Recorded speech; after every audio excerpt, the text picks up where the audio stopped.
അവൾ എഴുതുകയാണ്. She dash writing.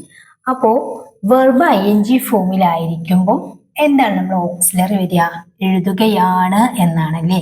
അപ്പോൾ ഈസ് അല്ലേ?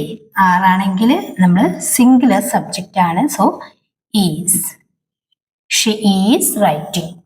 നെക്സ്റ്റ്, ഞാൻ ഒരു കത്ത് എഴുതി. കഴിഞ്ഞു പോയൊരു കാര്യമാണ് പറയുന്നത്. ഞാൻ എഴുതി എന്നാണ്. അപ്പോൾ റൈറ്റിന്റെ പാസ്റ്റ് ആണ് നമുക്ക് വേണ്ടത്. ഞാനാണ് subject. I dash A letter. ഞാനൊരു കത്ത് എഴുതി എന്നാണ്. അപ്പോൾ റൈറ്റിന്റെ പാസ്റ്റ് എന്താണ്? റോട്ട് എന്നാണ് അല്ലേ? റോട്ട്.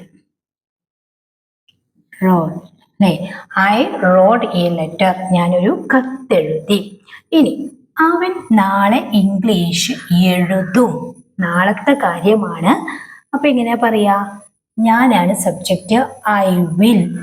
വില്ല് വന്നു കഴിഞ്ഞാൽ ഓക്സിലറി വില്ല് ക്യാനി കുട്ടൊക്കെ വന്നു കഴിഞ്ഞാൽ നമ്മുടെ വെർബ് ഇതിലായിരിക്കണം, V1 ഫോമിലായിരിക്കണം. അപ്പോൾ I will write. I will write English tomorrow. ഞാൻ നാളെ ഇംഗ്ലീഷ് എഴുതും. എന്നാൽ നീ ഇംഗ്ലീഷ് എഴുതിയോ എന്നെങ്ങനെ ചോദിക്കും എന്നുള്ളത് നിങ്ങൾ കമൻറ്റ് ചെയ്യുക കേട്ടോ. നീ ഇംഗ്ലീഷ് എഴുതിയോ എന്നുള്ള ക്വസ്റ്റ്യൻ ആണ്. എങ്ങനെ പറയും എന്നുള്ളത് നിങ്ങൾ കമൻറ്റ് ചെയ്യുക. Okay, thank you.